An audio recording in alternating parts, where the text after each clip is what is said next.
Hare Krishna, Krishna Krishna, Hare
Shri Shri Radha Madhav की जय। विष्णुपाद परमहंस परिव्राज आचार्य श्री श्रीमद गौर गोविंद स्वामी महाराज श्रील गुरुदेव की जय। विष्णुपाद परमहंस परिव्राज आचार्य श्री श्रीमद अभय चरणारविंद भक्ति वेदांत स्वामी शिल प्रभुपाद महाराज की इस्कन संस्थापक श्री श्रीमद श्री भक्ति वेदांत स्वामी शिल प्रभुपाद महाराज की जय। विष्णुपाद परमहंस परिव्राज आचार्य श्री श्रीमद भक्ति सिद्धांत सरस्वती ठाकुर शिल प्रभुपाद की अनंत कोटि वैष्णव वृंद की नवाचार्य शिल हरिदास ठाकुर की प्रेम से कहो श्री कृष्ण चैतन्य प्रभु नित्यानंद श्री अद्वैत गदाधर शिवसदि गौर भक्त वृंद की श्री श्री राधा कृष्ण गौर गोपीनाथ राधा कुंड श्याम कुंड गिरि गोवर्धन की श्री वृंदावन धाम की श्री मथुरा धाम की श्री द्वारका धाम की नदिया नवद्वीप धाम की मायापुर चंद्रोदय मंदिर की जगन्नाथ पुरुषोत्तम कत्र की जय जगन्नाथ बलदेव सुभद्रा माई की गंगा माई की जमुना माई की भक्ति देवी की श्रीमती तुलसी महारानी की जय। भुवन मंगलमय हरिनाम संकीर्तन की संकीर्तन जनक सुचिमन गौरांग महाप्रभु की श्रीमद भगवद गीता की प्रेमानंदे। ऑल ग्लोरी टू समृद्धि गॉड, ऑल ग्लोरी टू समृद्धि गॉड, ऑल ग्लोरी टू समृद्धि God, all glory to Shri Guru Gauranga, all glory to Shri Prabhupada, all glory to Shri Gurudev की। ओम अज्ञानतिमिरन्धस्य ज्ञानाञ्जन शलाकया चक्षुरुन्मिलितं येन तस्मै श्रीगुरवे नमः। श्रीचैतन्यमनोभीष्टं स्थापितं येन भूतले स्वयं रूप तदा मह्यं ददाति सोपदान्तिकम्। वन्देऽहं श्रीगुरु श्रीयुतपदकमल श्रीगुरो वैष्णवस्य श्रीरूपं साग्रजातं सहगण रघुनाथनितं तं सजीवं साद्वैतं सावधूतं परिजनसहितं कृष्ण चैतन्य श्री राधा कृष्ण पदान् सगण श्री शाखानितच्च। हे कृष्ण करुणा सिंधु दीनबंधो जगत्पते गोपेश गोपिका कांत राधा कांत नमोस्तुते। तप्त कांचन गौरांगी राधे वृंदावनेश्वरी वृषभानुसुते देवी प्रणमामि हरिप्रिये वंशाकल्पतरुभ्यश्च कृपा सिन्धुभ्यैव च पतितानां पावनेभ्यो वैष्णवेभ्यो नमो नमः। नमो महावदन्याय कृष्ण प्रेम प्रदायते कृष्णाय कृष्ण चैतन्य नम्नि गौरद्युषे नमो नमः। नीलाचल निवासाय नित्याय परमात्मने बलभद्र सुभद्राभ्यां जगन्नाथाय ते नमः। जय श्री कृष्ण चैतन्य प्रभो नित्यानंद श्री अद्वैत गदाधर श्रीवासादि श्री गौर भक्त वृंद। हरे कृष्णा कृष्णा कृष्णा हरे हरे, हरे राम राम राम हरे हरे, हरे कृष्णा कृष्णा कृष्णा हरे हरे, हरे राम राम राम हरे हरे, हरे कृष्णा कृष्णा कृष्णा हरे हरे, हरे राम राम राम हरे हरे। ओम नमो भगवते वासुदेवाय, ओम नमो भगवते वासुदेवाय, ओम नमो भगवते वासुदेवाय।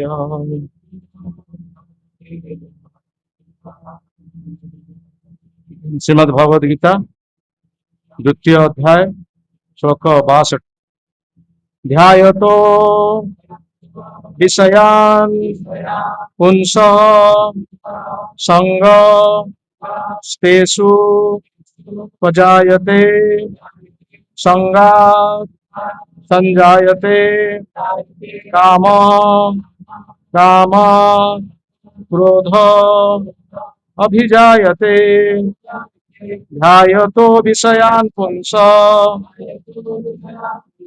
संगस्तेषु उपजायते संगात् संजायते कामः कामात् क्रोधोऽभिजायते। ध्यायतो विषयान् पुंस संगस्तेषु उपजायते संगात् संजायते कामः कामात् क्रोधोऽभिजायते।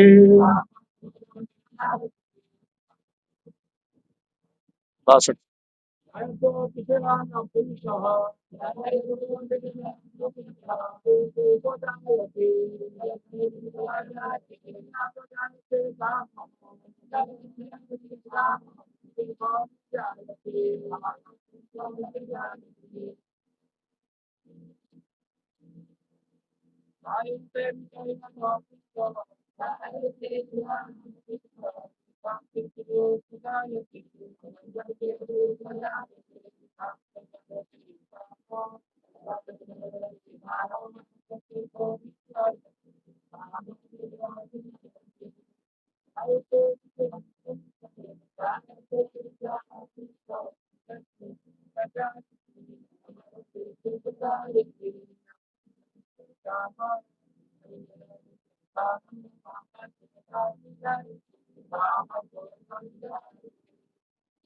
शब्दानुवाद। ध्यायत चिंता कला बेले विषयान इंद्रिय भोग्य विषय वस्तु पुंस पुरुषर संग आसक्ति तेषु इंद्रिय भोग्य विषय वस्तु रे उपजायते वृद्धि लाभ करे संगात आसक्ति संजायते वृद्धि लाभ करे काम कामना कामात कामनारु क्रोध क्रोध अभिजायते जात हुए।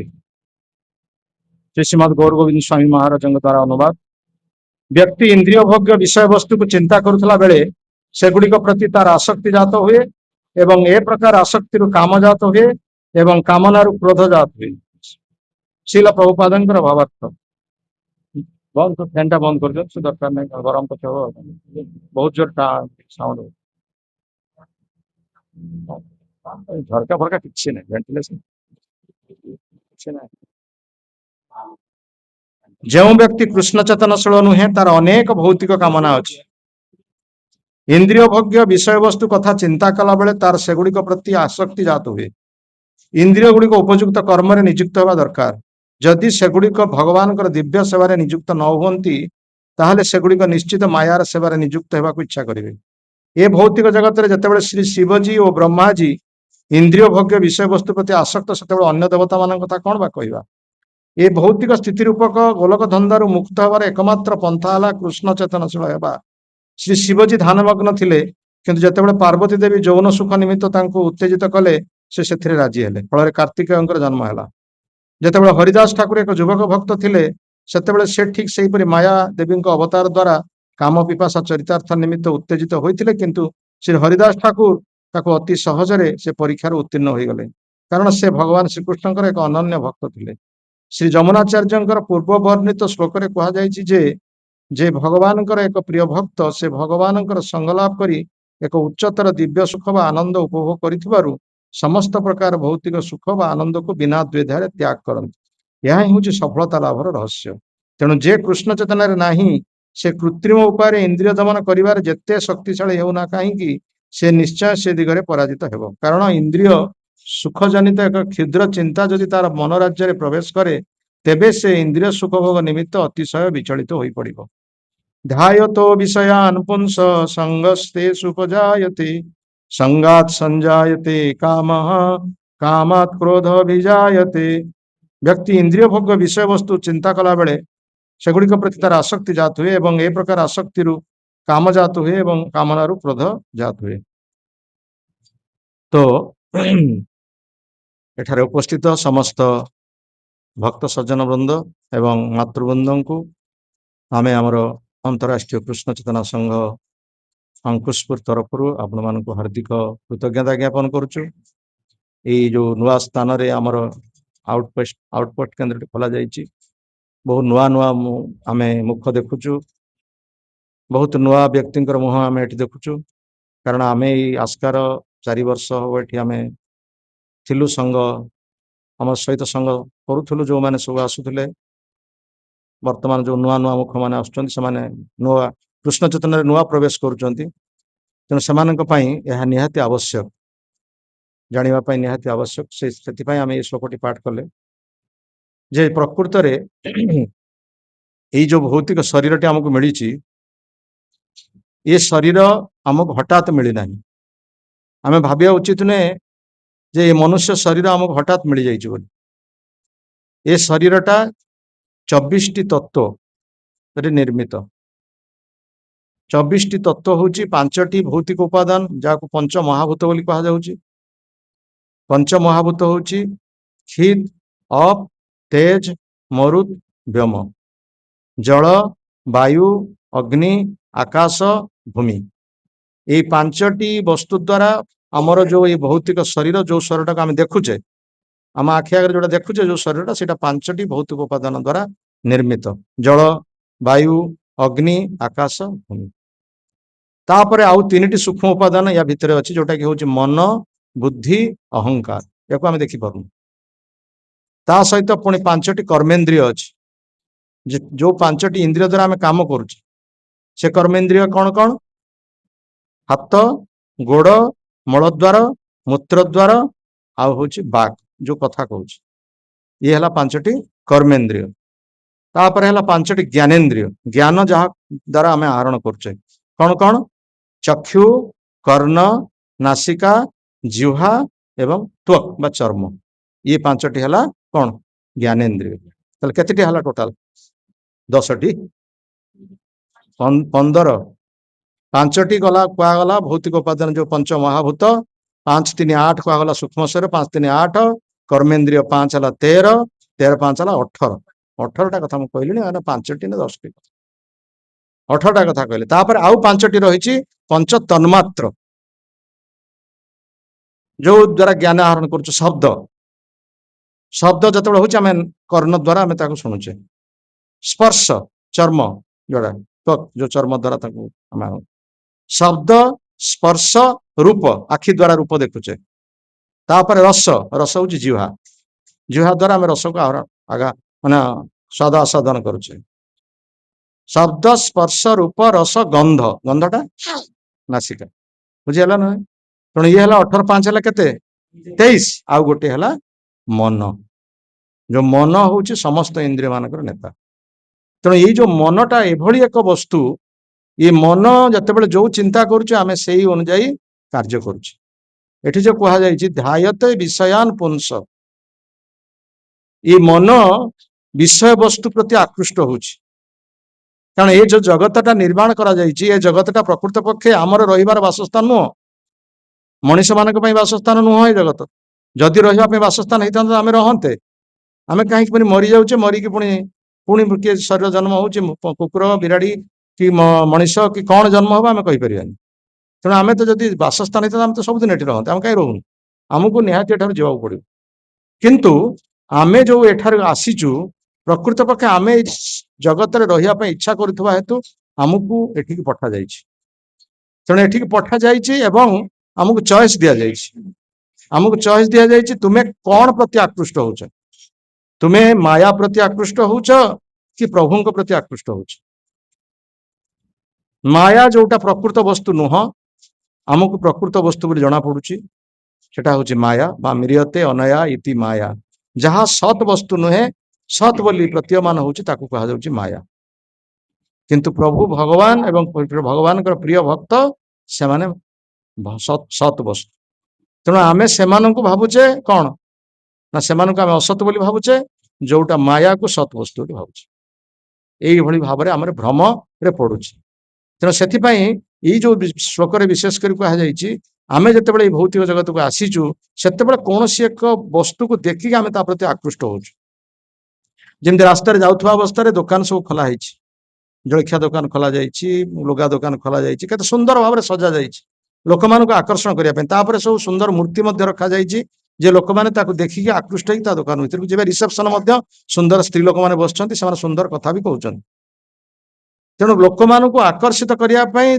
व्यवसायटा भल चलिया से सब रखुच्च आम आकर्षित होचे आकर्षित होकर जाऊँ ध्यायतु विषयान पुंस संगस्तेषु पूजाय एवं से आमर आकर्षण होउछि आमे से जिनस आनिया पे इच्छा करछे जत्तेबेले आमे आनी न पारुचे बा से जिनस आमे पाई न पारुचे सेत्तेबेले कोन होउछि कामना आसुछि प्रथमे जिनस आनिया पे कामना जागृत होउछि किंतु से कामनाटा पुणी जत्तेबेले पाई न पारुचे न पाई पारुचे जत्तेबेले से कामना जत्तेबेले व्याहत आमर होउछि सेत्तेबेले आमर क्रोध जागृत होउछि राग आसुछि क्रोध आसुछि ये सब गुडा कोन ना एगुडा होउछि आमर शत्रु काम क्रोध लोभ मोह मद आ माश्चर्य 6टा शत्रु तेणु ये जो 6टी शत्रु आम मान को सब व्यतिव्यस्त कर कामना जितेबाला व्याहत होउछि क्रोध जागृत होउछि ता परवर्ती श्लोक कह संगात संजायते काम कामात क्रोध अभिजायते क्रोधात भवति सम्मोह सम्मोहात स्मृति विभ्रम स्मृति भ्रंशात बुद्धिनाश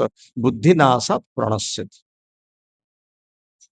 तेणु क्रोधरु केमिति मोह मोहरु केमिति बुद्धिनाश बुद्धिनाश केमिति आमे मृत्युवरण करुछे तेणु प्रकृत पक्षे आमे काहा प्रति आकर्षित होवा कथा एवं आमे काहा प्रति आकर्षित होछि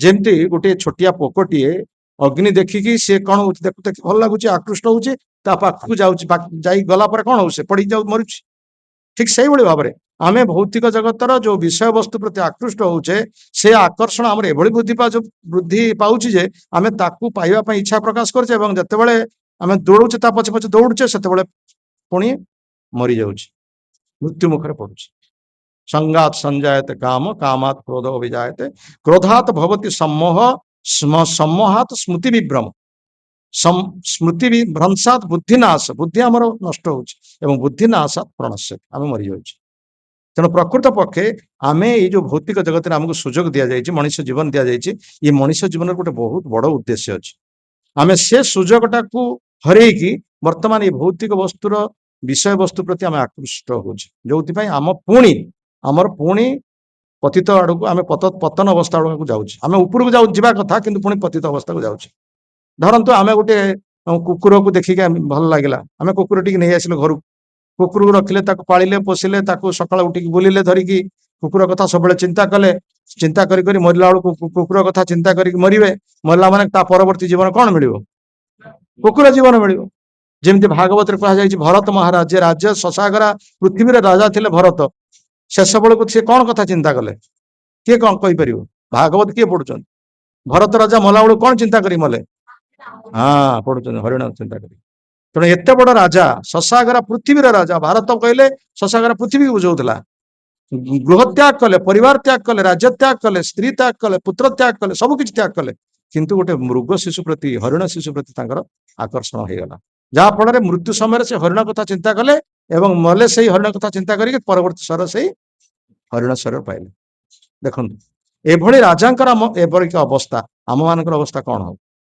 तेणु से जो मनीष जीवन मिली ये मनीष जीवन में प्रकृति आम कौन करने उद्देश्य ताकू आम जाना दरकार से भागवत गीतार ये सब कथा गीतार अल्प कहुई भागवत पूर्ण भाव में विश्लेषण कर श्रीमद भागवतम एकादश स्कंदर कहुई लब्ध्वा सुदुर्लभम इदम बहु संभवान्ते मानुष्यम अर्थदम लब्ध्वा सुदुर्लभम इदम बहु संभवान्ते बहुत जीवन बितेला परे आमको मानव जीवन मिलला केते लक्ष जीवजनी बितेला परे 80 लक्ष जीवजनी आम पाई सारीचे मानव जनी पाइचे माने 80 लक्ष जीवन पाई सारीचे कौन कौन 80 लक्ष जलजा नवलक्षाणी जल 9 लक्ष प्रकार जल जीव अच्छा से जीवन आम पाई सारीचे माछ गेंडा कुचिया इत्यादि एमाने 9 लक्ष प्रकार तेणु आम से 9 लक्ष जल जीवन पाई सारीचे स्थावरा 20 लक्षति स्थावर कहले पहाड़ पर्वत वृक्षलता इत्यादि एम जीवन अच्छी तेणु से 20 लक्ष प्रकार से जीवन आम पाई सारीचे 20 नहला के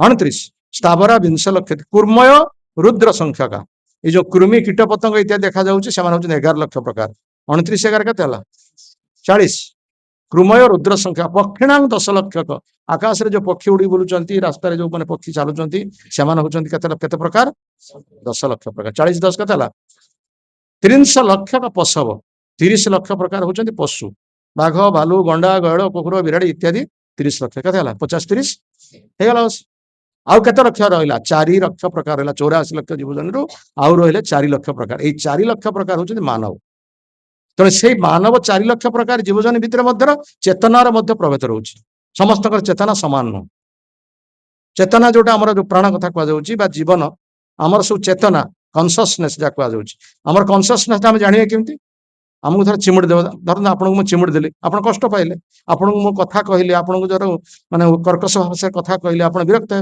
आपको गोटे चापड़ मारे विरक्त हे ये चेतनार ये हूँ प्रमाण तेणु आमर ये जो चेतना भितर से रही 3 प्रकार चेतना मानव माने 3 प्रकार चेतना मध्य अच्छा पशु पक्षी कीट पतंग इत्यादि 2 प्रकार चेतना मानव माने अच्छा 3 प्रकार चेतना मुकुलित चेतना विकचित चेतना पूर्ण विकचित चेतना मुकुलित चेतना कौन ना गोटे फुलटी फुटुची अधा फुटुची विकचित माने अधा फुटुची तापर पूर्ण विकसित होचे माने पूर्ण प्रस्फुटित फुल ब्लूजम्ड फ्लावर फुल पूरा प्रस्फुटित होगी जो तार सुगंध चारिआड़ विकसित होची आमे जो फुलटा जानि परछे ए फुलटा फुटची मल्ली फुल फुटची कि चंपा फुल फुटची कि गोलाप फुल फुटची आमे तार बास्ना आमे जानि परछे नहीं तेणु ए प्रकार भाव मानवर चेतना जो संपूर्ण विकसित हेबो सेतेबेले ही प्रकृत पक्षे आमे जानिबा ताको मानव सेते दिन पर्यंत मानव बोली आमे कहि परिबा नाही सेति कथा कह जाउची लब्ध्वा सुदुर्लभम इदम बहु संभवान्ते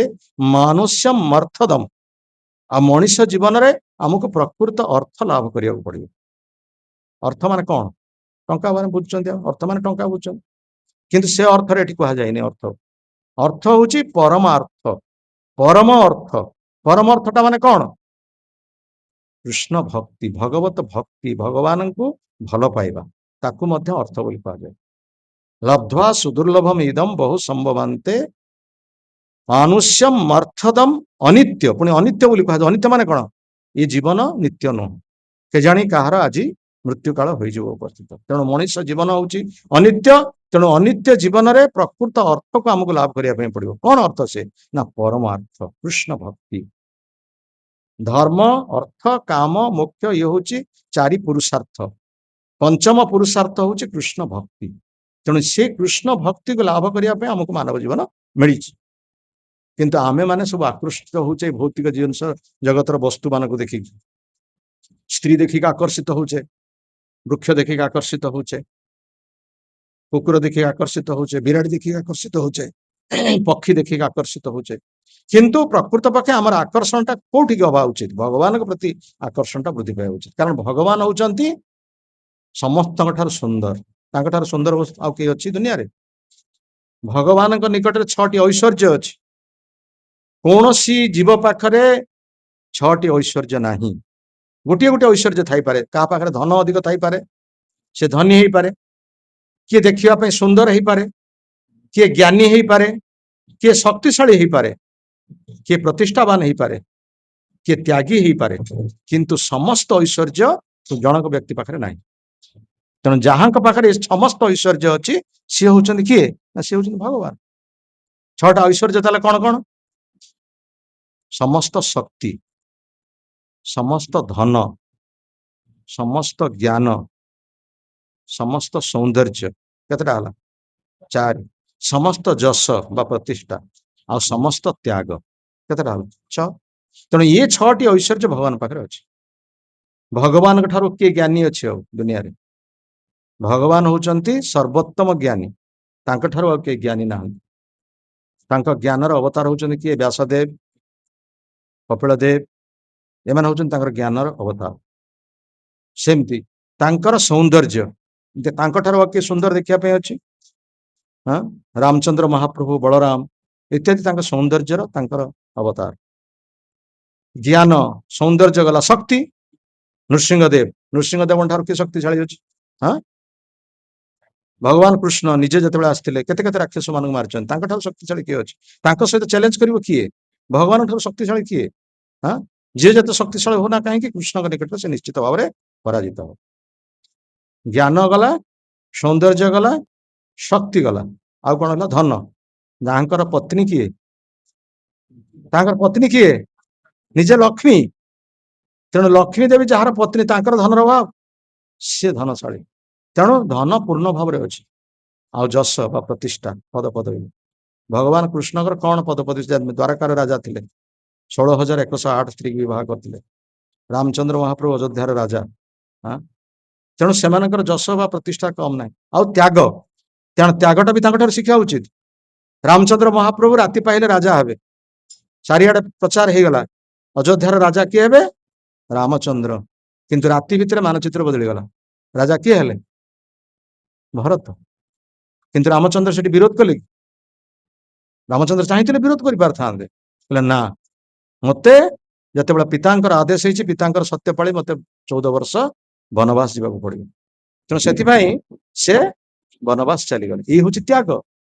भगवान कृष्ण त्याग देखो, भगवान कृष्ण भाई त्याग किए करें? जन्म है मात्रे कहले मु नंद घर को छाड़ मत, माने जन्म हो घर छाड़ी चली गल। आम किए 24 वर्ष, किए 30 वर्ष, किए 50 वर्ष पर घर छाड़ुची, किंतु से जन्म है गृह त्याग कले। भगवान निजे गृह त्याग कर ना।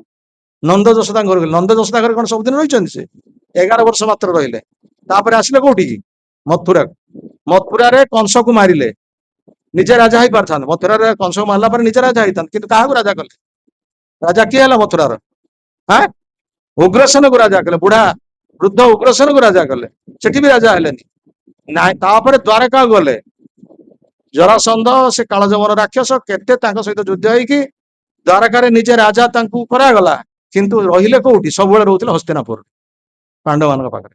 देख भगवान कृष्ण जीवन हूँ पुणी अर्जुन रथ पुणी सारथी, हस्तिनापुर द्वारकार राजा सी आज की आसिक सारथी होती अर्जुन रथ। केवल सारथी नुहति, अश्व मानकर चालक, अश्वर चालक दूत पुणी होती। अर्जुन पांडव मान दूत भाव में जाकि शांतिर दूत हिसाब से जाकि धृतराष्ट्र पाक जाए समस्त कार्य से कर। युधिष्ठिर राजस्व यज्ञ जो समस्त को दायित्व दिगला। भगवान कृष्ण कौन दायित्व नहीं जानते? समस्त खाई सारा पत्र उठेवा काम। देख ये प्रकार कार्य किए करें? आम भगवान कृष्ण के जीवन में यह शिक्षा कर स्वयं ससागर ब्रह्मांडर जे नायक, जे अधीश्वर, आज से कि भाव में कार्य कर। ये हूँ भगवान कृष्ण जीवन। आउर आम कली जुगे मात्र 500 वर्ष तवर कथा, चैतन्य महाप्रभु 500 वर्ष पूर्व आसते 24 वर्ष बयस गृह त्याग कले। त्याग 24 ବର୍ଷ ବୟସରେ ଆମର ଟିକେ ବିବାହ ବି କରିନାହାନ୍ତି, କିନ୍ତୁ ସେ ବିବାହ କରିଥିଲେ ନିଜର ପତ୍ନୀ ସୁନ୍ଦରୀ ସ୍ତ୍ରୀ ପୁଣି ବୈଷ୍ଣବୀ, ତାଙ୍କୁ ତ୍ୟାଗ କଲେ, ନିଜ ମାଙ୍କୁ ତ୍ୟାଗ କଲେ, ବାପା ମରିଯାଇଛନ୍ତି, 2 ଜଣଙ୍କୁ ତ୍ୟାଗ କରିକି ଚାଲି ଆସିଲେ, ସନ୍ନ୍ୟାସ ନେଇଗଲେ, ସମଗ୍ର ଭାରତରେ କୃଷ୍ଣ ଚେତନାକୁ ପ୍ରଚାର କଲେ। ତେଣୁ ଏଭଳି ତ୍ୟାଗ କିଏ କରିପାରିବେ? କରିପାରିବେ? ଆମେ ତ୍ୟାଗ କରିପାରିବା ଏମିତି? କିଏ ତ୍ୟାଗ କରିବେ ହାତ ଟେକି? ଆଜି ଘର ଛାଡିକି ଆମେ ପଳେଇ ଆସିବେ, କିଏ କେତେ ଜଣ ଘର ଛାଡିକି ଆସିବେ? ନା, ଅଠା ପରା ଲାଗିଛି, ଆମର ପୁରା ଅଠା ଏକଦମ ଲାଗିକି ଅଛି। ଘର ଆମେ ମା ମାନଙ୍କୁ କୁହାହଉନି, ମା ମାନେ ତ ଘରେ ନିଶ୍ଚିତ ଭାବରେ ରହିବେ, ଆମର ଭାଇମାନଙ୍କୁ କୁହାଯାଉଛି, ଯୁବକ ମାନଙ୍କୁ, ଆମର ଭକ୍ତ ମାନଙ୍କୁ ସବୁ କୁହାଯାଉଛି। କେତେ ଜଣ ଘର ଛାଡିକି ଆସିପାରିବେ ଭଗବାନଙ୍କ ସେବା କରିବା ପାଇଁ? ଆମେ ଚାହୁଁଛୁ ମନ୍ଦିରରେ ବର୍ତ୍ତମାନ ଭକ୍ତ ମାନଙ୍କର ଅଭାବ, ଆସିବେ ସେବା କରିବେ, କେତେ ଜଣ ଆସିପାରିବେ? ଅଠା ଅଠା ଛାଡି ଦେଖନ୍ତୁ, ଚୈତନ୍ୟ ମହାପ୍ରଭୁ 24 ବର୍ଷ ବୟସରେ ସନ୍ନ୍ୟାସ ନେଲେ। ତେଣୁ ଏଇଭଳି ଭାବରେ ଭଗବାନ କୃଷ୍ଣ ଆମମାନଙ୍କୁ ଶିକ୍ଷା ଦଉଛନ୍ତି। ତେଣୁ ଏଇ ଚେତନା ହଉଛି କୃଷ୍ଣ ଚେତନା, ଯେ ପ୍ରକୃତ ପକ୍ଷେ ଏଇ ଚେତନାରୁ ଆମକୁ ଆସିବା ପାଇଁ ପଡିବ। ମାନବର ଚେତନା ଯୋଉ 3ଟି ଚେତନା କଥା କୁହାଯାଉଛି, ମୁକୁଳିତ ଚେତନା, ବିକଚିତ ଚେତନା, ପୂର୍ଣ୍ଣ ବିକଚିତ ଚେତନା। ପୂର୍ଣ୍ଣ ବିକଚିତ ଚେତନାରେ ଆମେ ସମସ୍ତଙ୍କୁ କୃଷ୍ଣଙ୍କର ଅଂଶ ଭାବରେ ଦେଖିବା, ସମସ୍ତଙ୍କ ହୃଦୟ ଭିତରେ ଭଗବାନଙ୍କୁ ଆମେ ଦର୍ଶନ କରିବା। କେବଳ ମଣିଷ ନୁହଁ, ପଶୁ ପକ୍ଷୀ କୀଟ ପତଙ୍ଗ ସମସ୍ତଙ୍କ ଭିତରେ ପରମାତ୍ମା ରୂପରେ ଭଗବାନ ଦର୍ଶନ। ସ୍ଥାବର ଜଙ୍ଗମ ଦେଖେ ନା ଦେଖେ ତାର ମୂର୍ତ୍ତି, ସର୍ବତ୍ର ହଏ ତାର ଇଷ୍ଟ ଦେବ ସ୍ଫୂର୍ତ୍ତି। ପାହାଡ ଦେଖୁଛି, ସାଧାରଣ ଭାବରେ ପାହାଡଟା ଦେଖୁଛି, କିନ୍ତୁ ଯିଏ ଭକ୍ତ ଚୈତନ୍ୟ ମହାପ୍ରଭୁ ପାହାଡ ଦେଖି କଣ କହୁଥିଲେ? ଇଏ ଗୋବର୍ଦ୍ଧନ ପର୍ବତ। ଗୋବର୍ଦ୍ଧନ ପର୍ବତରେ ଭଗବାନ ଲୀଳା କରିଛନ୍ତି ନା ନାଇଁ? 7 ଦିନ କାଳ ବାମ ହାତର କାନି ଆଙ୍ଗୁଠିରେ ଧାରଣ କରିଥିଲେ ନା ଗୋବର୍ଦ୍ଧନ ପର୍ବତକୁ? ବୃନ୍ଦାବନବାସୀ ମାନଙ୍କୁ 7 ଦିନ କାଳ ସେ ଗୋବର୍ଦ୍ଧନ ପର୍ବତ ତଳେ ଆଶ୍ରା ଦେଇଥିଲେ। ସିଏ ହଉଛନ୍ତି ଭଗବାନ। ତ ଚୈତନ୍ୟ ମହାପ୍ରଭୁ ଦେଖିକି ଗୋବର୍ଦ୍ଧନ ପର୍ବତ ବୋଲି ତାକୁ ଭାବୁଥିଲେ, ଯେକୌଣସି ପର୍ବତ ଦେଖିକି, ନଦୀ ଦେଖିକି, ଯେକୌଣସି ନଦୀ ଦେଖିକି ତାକୁ କୋଉ ନଦୀ ବୋଲି ଭାବୁଥିଲେ? ଯମୁନା ନଦୀ ବୋଲି ଭାବୁଥିଲେ। କାରଣ ଯମୁନା ନଦୀରେ କୃଷ୍ଣଙ୍କର ଲୀଳା ସବୁ ହେଇଛି। ଯମୁନା ନଦୀରେ କାଳିଅ ଦଳନ କଲେ ଭଗବାନ କୃଷ୍ଣ। ଯମୁନା ନଦୀରେ କେତେ ଲୀଳା ତାଙ୍କର ରହିଛି। ଯମୁନା ନଦୀକୁ ଆହ୍ୱାନ କଲେ ବଳରାମ। ତେଣୁ ସେଇ ପ୍ରକାର ଭାବରେ ନଦୀ ଦେଖିକି ଯମୁନା ବୋଲି ସ୍ମରଣ ହଉଥିଲା। ବୃକ୍ଷ ଦେଖିକି ସେ ମଧ୍ୟ ସେଇଭଳି ଭାବରେ ବୃକ୍ଷକୁ ଦେଖିକି ଚୈତନ୍ୟ ମହାପ୍ରଭୁ କହିଲେ ତରୋରିବ ସହିଷ୍ଣୁନା। ବୃକ୍ଷ ଠାରୁ ସହିଷ୍ଣୁତାଟା ଶିକ୍ଷା କରିବା ଉଚିତ। ବୃକ୍ଷଟା ଭଳି ସହିଷ୍ଣୁ କିଏ ଅଛି? ତାକୁ ତା ପତ୍ର ଆମେ ଛିଡେଇ ଦଉଛେ, ତା ଡାଳ କାଟି ଦଉଛେ, ତାର ପତ୍ର ଛିଡେଇ ଦଉଛେ, ତାର ଫଳ ଫଳ ଛିଡେଇ ଆଣୁଛେ, ଫୁଲ ଛିଡେଇ ଆଣୁଛେ, ଏପରିକି ତା ଡାଳେଣୀ କାଠକୁ କାଟି ଦଉଛେ, ତା ସମ୍ପୂର୍ଣ୍ଣ ଭାବରେ ଗଛକୁ କାଟିଦେଲେ ମଧ୍ୟ ଗଛ କୌଣସି ପ୍ରତିବାଦ କରୁନି। ତେଣୁ ବୃକ୍ଷଠାରୁ ଆମେ ସହିଷ୍ଣୁତା ଶିକ୍ଷା କରିବା ଉଚିତ। ମହାପ୍ରଭୁ ସେଇଟା ହିଁ ଶିକ୍ଷା କଲେ। ସ୍ତ୍ରୀ ଲୋକମାନଙ୍କୁ ଦେଖିଲେ ସେ କଣ ଚିନ୍ତା କରୁଥିଲେ? ନା ଏମାନେ ହଉଛନ୍ତି ଗୋପୀ, ଏମାନେ ହଉଛନ୍ତି କୃଷ୍ଣଙ୍କର ଉପଭୋଗ୍ୟା, ଏମାନେ କୃଷ୍ଣଙ୍କର ସେବିକା, ତେଣୁ ଆମର ସେ ଉପଭୋଗ ନୁହନ୍ତି। ଚୈତନ୍ୟ ମହାପ୍ରଭୁ ଏଇ ପ୍ରକାର ଭାବରେ ଚିନ୍ତା କଲେ। ପୁରୁଷ ଦେଖିଲେ ସିଏ କହୁଥିଲେ ଏମାନେ ହଉଛନ୍ତି ଗୋପାଳ ବାଳକ, ଇଏ କୃଷ୍ଣଙ୍କର ପାର୍ଷଦ। ତେଣୁ ଏ ପ୍ରକାର ଭାବରେ ଆମେ ସମସ୍ତଙ୍କୁ ଯଦି କୃଷ୍ଣଙ୍କର ଅଂଶ ବିଶେଷ ରୂପରେ ଦେଖିବା, ତାହେଲେ ଏଇଟା ହଉଛି ପ୍ରକୃତରେ କୃଷ୍ଣ ଚେତନା। ପ୍ରଭୁପାଦ ସେଥିପାଇଁ ସଂଘ କଲେ କୃଷ୍ଣ ଚେତନା ସଂଘ।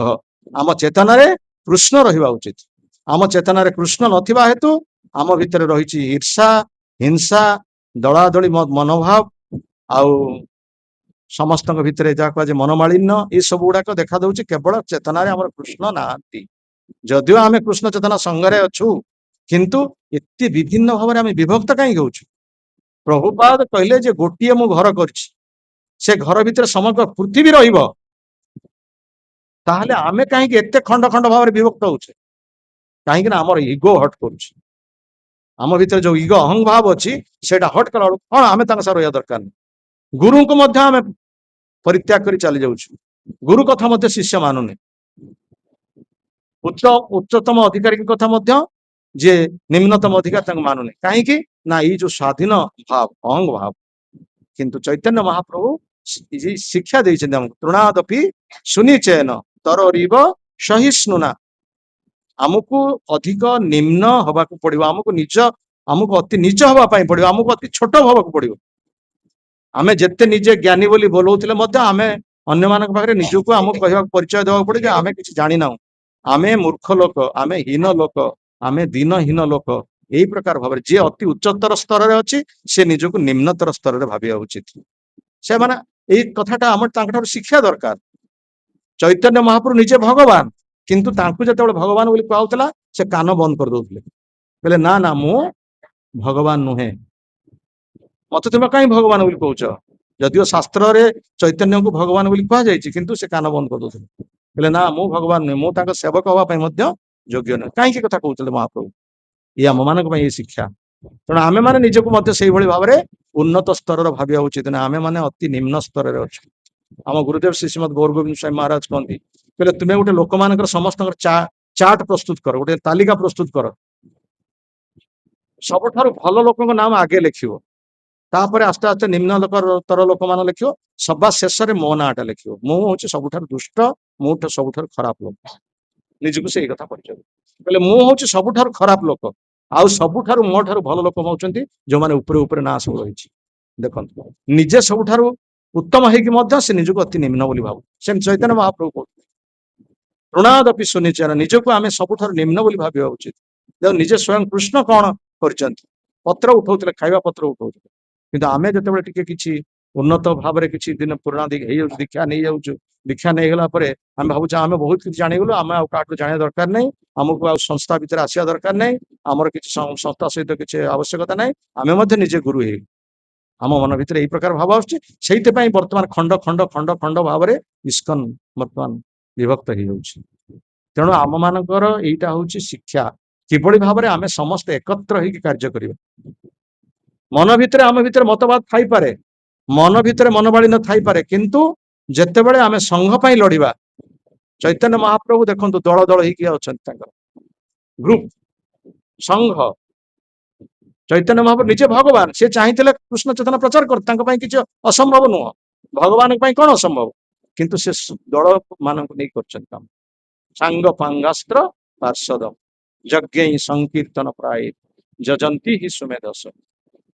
ତେଣୁ ସାଙ୍ଗ ପାଙ୍ଗ ମାନଙ୍କୁ ନେଇକି, ପାର୍ଷଦ ମାନଙ୍କୁ ନେଇକି ସେ କୀର୍ତ୍ତନ କରୁଛନ୍ତି। ନା, ମାୟାକୁ ଜୟ କରିବାକୁ ହେଲେ ଆମକୁ ସମସ୍ତଙ୍କର ଶକ୍ତିର ଆବଶ୍ୟକତା ଅଛି, ସମସ୍ତଙ୍କର ସାମର୍ଥ୍ୟର ଆବଶ୍ୟକତା ଅଛି, ସମସ୍ତଙ୍କର ସାହାଯ୍ୟର ଆବଶ୍ୟକତା ଅଛି, ସମସ୍ତଙ୍କର କୋପରେସନ ସହଯୋଗର ଆବଶ୍ୟକତା ଅଛି। ତେଣୁ ନିଜେ ସ୍ୱୟଂ ଭଗବାନ ହେଇକି ମଧ୍ୟ ଅନ୍ୟମାନଙ୍କର ସାହାଯ୍ୟ ସହଯୋଗ ଲୋଡ଼ିଛନ୍ତି। ସେଥିପାଇଁ ପ୍ରଭୁପାଦ ମଧ୍ୟ କୃଷ୍ଣ ଚେତନା ସଂଘ କଲେ। କୃଷ୍ଣ ଚେତନା ତ ଏକା ସେ ପ୍ରଚାର କରିପାରନ୍ତି, ସଂଘ କାହିଁ କଲେ? ନା ସଂଘ କଲେ ଆମକୁ ଦଳବଦ୍ଧ ଭାବରେ ମାୟା ବିରୁଦ୍ଧରେ ଆମକୁ ଲଢେଇ କରିବା ପାଇଁ ପଡିବ। ଆଉ ମାୟା ରହୁଛି ପ୍ରଚୁର ଶକ୍ତି। ଦୁର୍ଗାଙ୍କର କେତୋଟି ହାତ? 10 ଭୁଜା ବୋଲି କୁହାଯାଉଛି। ମହାମାୟା ଦୁର୍ଗା, ତାଙ୍କର 10ଟି ହାତ। ଆମର କେତୋଟି ହାତ? ମାତ୍ର 2ଟି ହାତ। 2ଟି ହାତ ଦ୍ୱାରା 10 ହାତ ଶକ୍ତି ଯାହା ଅଛି ଆମେ ଲଢିପାରିବା?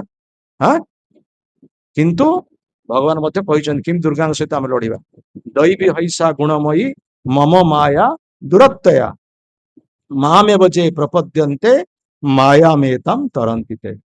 ମୋର ଯୋଉ ମାୟା ଶକ୍ତି, ଭଗବାନଙ୍କର ହଉଛି ଦୁର୍ଗା ଦେବୀ ହଉଛି ଶକ୍ତି ଗୋଟେ। ସୃଷ୍ଟି ସ୍ଥିତି ପ୍ରଳୟ ସାଧନ ଶକ୍ତି ରେଖା ଛାଏବ ଯସ୍ୟ ଭୁବନାନି ବିଭର୍ତି ଦୁର୍ଗା ଇଚ୍ଛାନୁରୂପମପି ଯସ୍ୟ ଚେଷ୍ଟତେ ତେଷା ଗୋବିନ୍ଦମ ଆଦି ପୁରୁଷମ ତମହଂ ଭଜାମି। ଭଗବାନଙ୍କର ସୃଷ୍ଟି ସ୍ଥିତି ପ୍ରଳୟ ସବୁ କାର୍ଯ୍ୟରେ ଦୁର୍ଗା ଦେବୀ ତାଙ୍କୁ ସହାୟତା କରୁଛନ୍ତି। ଏଇ ମହାମାୟା ଦୁର୍ଗା ଦେବୀ, ମହାମାୟା ଦୁର୍ଗା ଦେବୀ ହଉଛନ୍ତି ତାଙ୍କର ଶକ୍ତି, ନିମ୍ନତର ଶକ୍ତି, ବହିରଙ୍ଗା ଶକ୍ତି ବୋଲି କୁହାଯାଉଛି। ତ ସେଇ ବହିରଙ୍ଗା ଶକ୍ତିର ଯୋଉ 10 ହାତ, ଭଗବାନ କହୁଛନ୍ତି ତାର ଶକ୍ତି ହଉଛି ବହୁତ ଅଧିକ। ତାକୁ ତୁମେ ନିଜ ଶକ୍ତି ଦ୍ୱାରା ପରାଜିତ କରିପାରିବ ନାହିଁ। ତେଣୁ କାହାର ଶକ୍ତି ନେବା ପାଇଁ ପଡିବ? ଭଗବାନ କହିଲେ ତା ପରବର୍ତ୍ତୀ ମାମେବ ଯେ ପ୍ରପଦ୍ୟନ୍ତେ, ଯିଏ ମୋ ଠାରେ ପ୍ରପନ୍ନ ହେଇଛି, ଭଗବାନ ଠାରେ ଯେ ଶରଣାପନ୍ନ ହେଇଛି, ଯେତେବେଳେ ଆମେ ଭଗବାନଙ୍କ ପାଖରେ ଶରଣାପନ୍ନ ହବା, ସେତେବେଳେ ଦୁର୍ଗା ଦେବୀ ହାତ ତଳକୁ ରଖିଦେବେ, ଯାଅ ବାବା ତୁମେ ଭଗବାନ ପାଖକୁ ଯାଅ, ମୁଁ ସେଥିରେ ତୁମକୁ କୌଣସି ବାଧା ଦେବି। କିନ୍ତୁ ଯେତେବେଳେ ଆମ ନିଜ ଶକ୍ତି ଦ୍ୱାରା ତାଙ୍କୁ ଲଢିବା ପାଇଁ ଚାହିଁବା ଦୁର୍ଗା ଦେବୀଙ୍କୁ, ସିଏ ଆମ 10 ହାତ ଧରା 10 ଭୁଜ ଧରିକି ମହିଷାସୁର ଲଢିବା ପାଇଁ ଚାହିଁଲା ଦୁର୍ଗା ଦେବୀକୁ। ଦୁର୍ଗା ଦେବୀ ତାଙ୍କ 10 ହାତରେ 10ଟି ଅସ୍ତ୍ର ଧାରଣ କରିକି ମହିଷାସୁରକୁ ମାରିଲେ। ମହିଷାସୁର ଚାହୁଁଥିଲା କଣ? ନା ଭୋଗ ଚାହୁଁଥିଲା। ଯେମିତି ଆମେ ଭୌତିକ ଜଗତରେ ଉପଭୋଗ ଚାହୁଁଛୁ, ଆମେ ଚାହୁଁଛୁ ଭୋଗ କରିବା ପାଇଁ। ଧ୍ୟାୟତେ ବିଷୟାନ ପୁଂସ ସଙ୍ଗସ୍ତେ ସୁପଜାୟତେ ସଂଗାତ ସଞ୍ଜାୟତେ କାମ କାମାତ କ୍ରୋଧ ଅଭିଜାୟତେ। ଆମେ ଭୌତିକ ବସ୍ତୁକୁ ଯେତେବେଳେ ଉପଭୋଗ କରିବା ପାଇଁ ଚାହୁଁଛେ, ସେତେବେଳେ ମହାମାୟା କଣ କରୁଛନ୍ତି? ନା ତ୍ରିଶୂଳ ଧାରଣ କରୁଛନ୍ତି। ମହିଷାସୁରକୁ ଯୋଉ ବଧ କଲେ ଦୁର୍ଗା ଦେବୀ, କୋଉ ଦ୍ୱାରା କାହା ଦ୍ୱାରା ବଧ କଲେ? ତ୍ରିଶୂଳ। ସେ ତ୍ରିଶୂଳଟା କଣ ଆମ ପାଇଁ? ନା ତ୍ରିଗୁଣ। ଗୁଣ କଣ? ସତ୍ଵ ରଜ ଆଉ ତମ। ଏ 3 ଗୁଣ ଦ୍ୱାରା ଆମେ ସମସ୍ତେ ନିୟନ୍ତ୍ରିତ ହଉଛି। କିଏ ସତ୍ଵ ଗୁଣର ବନ୍ଧନରେ ଅଛନ୍ତି, କେତେକ ରଜ ଗୁଣର ବନ୍ଧନରେ ଅଛନ୍ତି, ଆଉ କେତେକ ତମ ଗୁଣରେ ବନ୍ଧନରେ ଅଛନ୍ତି। ତେଣୁ ଆମେ ସମସ୍ତେ ସେଇ ବନ୍ଧନ ଭିତରେ ଅଛି, କିନ୍ତୁ ସେଇ ବନ୍ଧନଟା ମୁକୁଳିବ କେମିତି? ଆମେ ଯେତେବେଳେ ଶୁଦ୍ଧ ସତ୍ଵ, ଯିଏ ଗୁଣର ନାହାନ୍ତି, ଗୁଣର ପ୍ରାଧାନ୍ୟ ଯାହାର ନିକଟରେ ନାହିଁ, ସେ ଭଗବାନ। ଭଗବାନଙ୍କ ନିକଟରେ ଗୁଣର ପ୍ରାଧାନ୍ୟ ନାହିଁ, ଭକ୍ତ ନିକଟରେ ଗୁଣର ପ୍ରାଧାନ୍ୟ ନାହିଁ। ତେଣୁ ଭଗବାନଙ୍କର ଯେତେବେଳେ ପ୍ରପନ୍ନ ହବା, ଭଗବାନଙ୍କର ଯେତେବେଳେ ଶରଣାପନ୍ନ ହବା, ତାହେଲେ ଏ ତ୍ରିଗୁଣର ବନ୍ଧନରୁ ଆମେ ମୁକ୍ତ। ସେଥିପାଇଁ ଭଗବାନ କହିଲେ ମାମେବ ଯେ ପ୍ରପଦ୍ୟନ୍ତେ ମାୟାମେନିତମ୍ ତରନ୍ତି ତେ। ଯେ ମୋର ଶରଣାପନ୍ନ ହେବେ ସେମାନେ ମୋର ଏଇ ମାୟା କବଳରୁ ସେମାନେ ଉଦ୍ଧାର ପାଇବେ। ତେଣୁ ସେଥିପାଇଁ ଏଠି ପ୍ରଭୁପାଦ ମହାରାଜ କହିଲେ ଯେ ଶିବଜୀଙ୍କ ଭଳି ଜଣେ ସଂଯମୀ ବ୍ୟକ୍ତି, ଶିବଜୀ ଜଣେ ତ୍ୟାଗୀ ସଂଯମୀ, କିନ୍ତୁ ସିଏ ତପସ୍ୟା କରୁଥିଲେ ଏବଂ ତପସ୍ୟାକୁ ଭଗ୍ନ କଲେ କିଏ?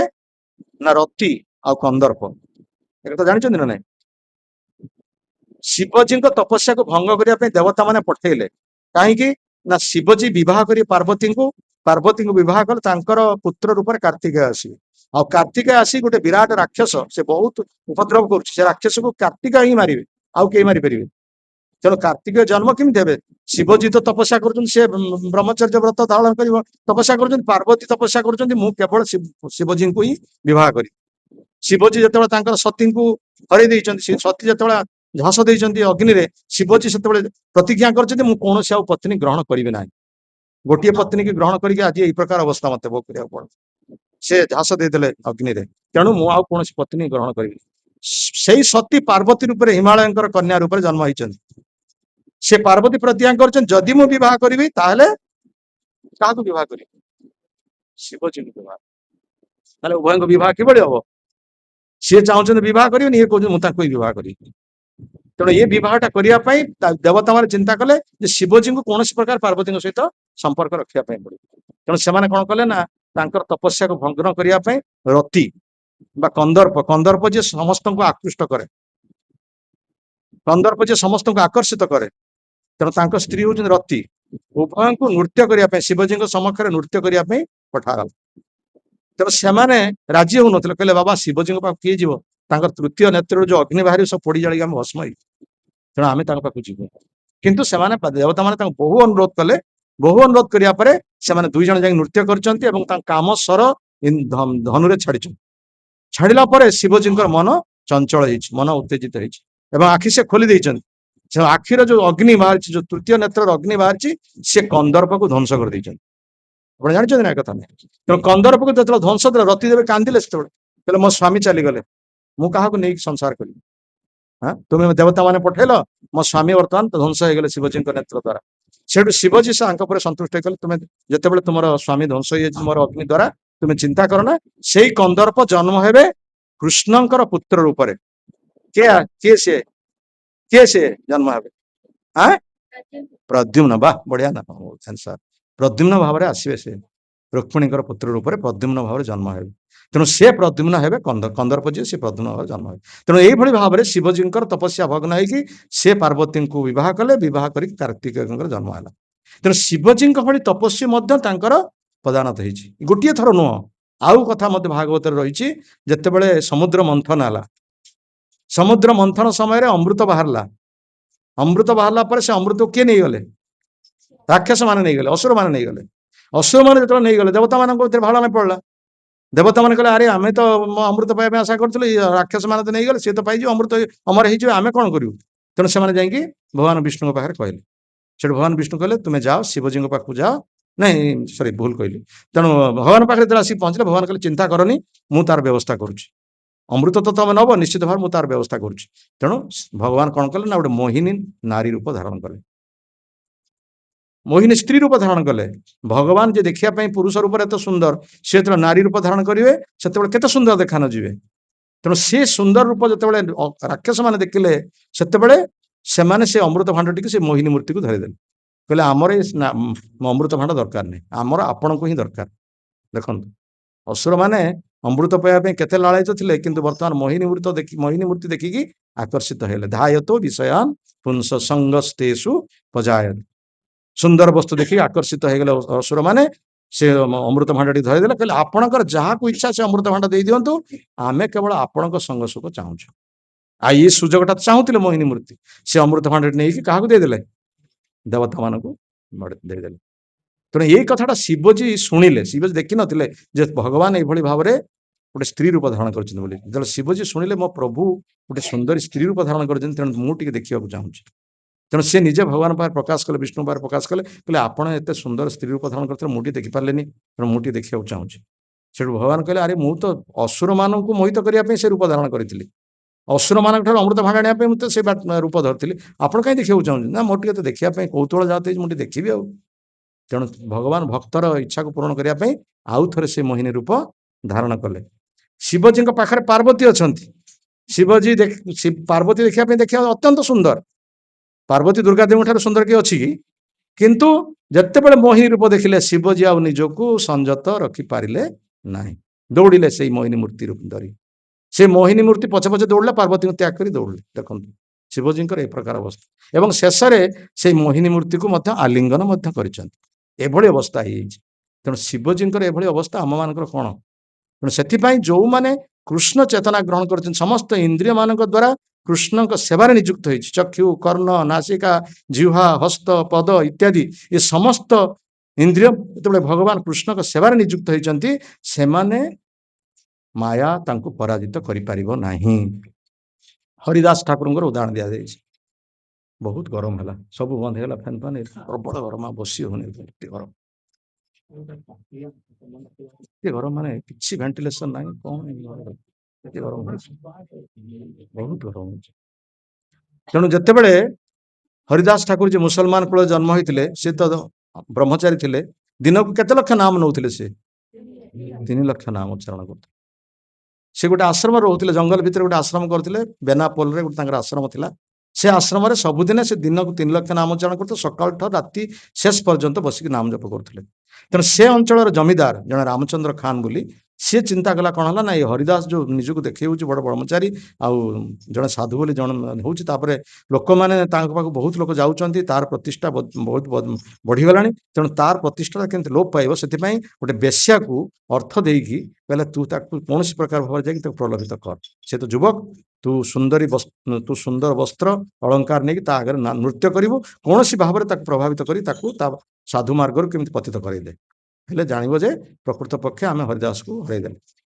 ତେଣୁ ଏଇଭଳି ଭାବରେ ଯେତେବେଳେ ବେଶ୍ୟାଟି ପ୍ରଥମେ ରାଜି ହଉନଥିଲା, କହିଲେ ଜଣେ ସାଧୁ ଲୋକ, କାହିଁକି ତାଙ୍କ ପାଖକୁ ଆମେ ଯିବା, କିନ୍ତୁ ସେତେବେଳେ ବାଧ୍ୟ କଲା ରାମଚନ୍ଦ୍ର ଖାନ ଜମିଦାର, ସେତେବେଳେ ସେ ବେଶ୍ୟା ଯାଇକି ହରିଦାସଙ୍କ ପାଖରେ ରାତି 12ଟାରେ ଯାଇକି ପହଞ୍ଚି, ଅର୍ଦ୍ଧରାତ୍ରିରେ ସୁନ୍ଦର ବସ୍ତ୍ର ଅଳଙ୍କାର ଦ୍ୱାରା ସଜ୍ଜିତ ହେଇକି ତାଙ୍କ ପାଖରେ ନୃତ୍ୟ କରୁଛି। ସେଠୁ ହରିଦାସ ଆଶ୍ଚର୍ଯ୍ୟ ହେଇଗଲା, କହିଲେ, ଆରେ ରାତି ଅଧରେ ଏତେ ଜଣେ ସୁନ୍ଦରୀ ସ୍ତ୍ରୀ କୋଉଠୁ ଆସିଲା? ସେ ଭାବିଲେ କୌଣସି ଦେବୀ, ନା ଦାନବୀ, ନା ପ୍ରେତ, ନା ଡାହାଣୀ, ନା କଣ ଇଏ ଆସିଲେ ହଠାତ୍। ପଚାରିଲେ, ମା ତୁମେ କିଏ? ତୁମେ ଦେବୀ କିଏ, କୋଉଠୁ ଆସିଲ?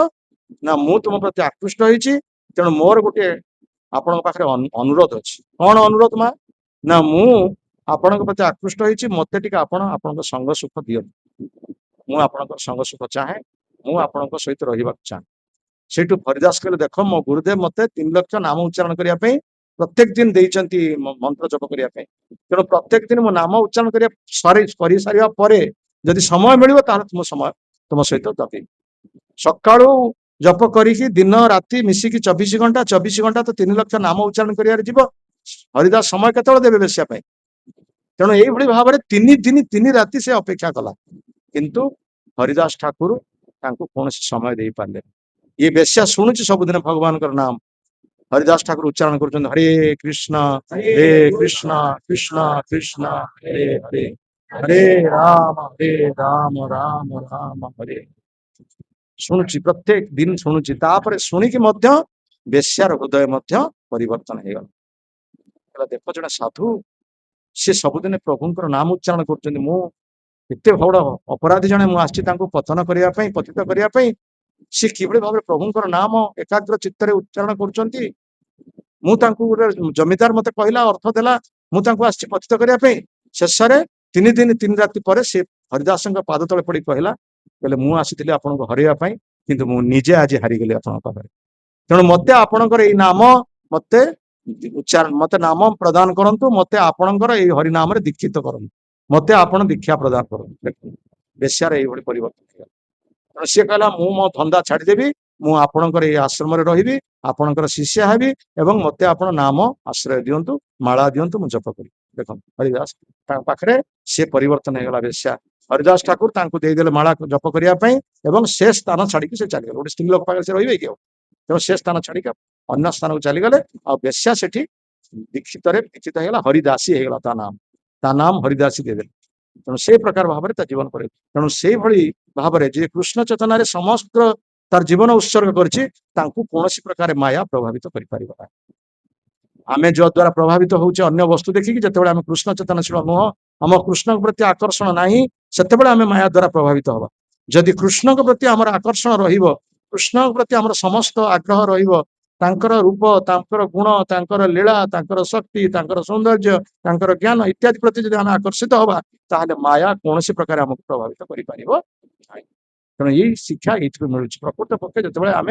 संपूर्ण रूपे आम इंद्रिय द्वारा भगवान कृष्ण सेवा नियोजित जमी नवम स्कंद भागवत अम्बरीश महाराज को उदाहरण दि अम्बरीश महाराज ना शुणी ना अम्बरीश महाराज जी की जड़े क्षत्रिय से राजा थे समस्त इंद्रिय को भगवान सेवा नियोजित करते कृष्ण भक्त थे चक्षु द्वारा भगवान को दर्शन करते भगवान रूप कर्ण द्वारा भगवान कथा शुणुले जिहा द्वारा भगवान प्रसाद सेवन करते जिहा द्वारा भगवान कथा कहते नासिका द्वारा भगवान पादपद्म तुलसी को आघ्राण करते मनरे सर्वदा कृष्ण पादपद्म को चिंता करते जो एत बड़ तपस्वी किए से तपस्वी दुर्वासा दुर्वासा भाई तपस्वी जी की ये आकाश रे जे परिभ्रमण कर जोग शक्ति बल ए प्रकार जन जोगी तपस्वी सी अम्बरीश महाराज निकट में हारीगले अम्बरीश महाराज निकट में हारीगले अम्बरीश महाराज निकट में जाकि शरणापन्न हेले सुदर्शन चक्र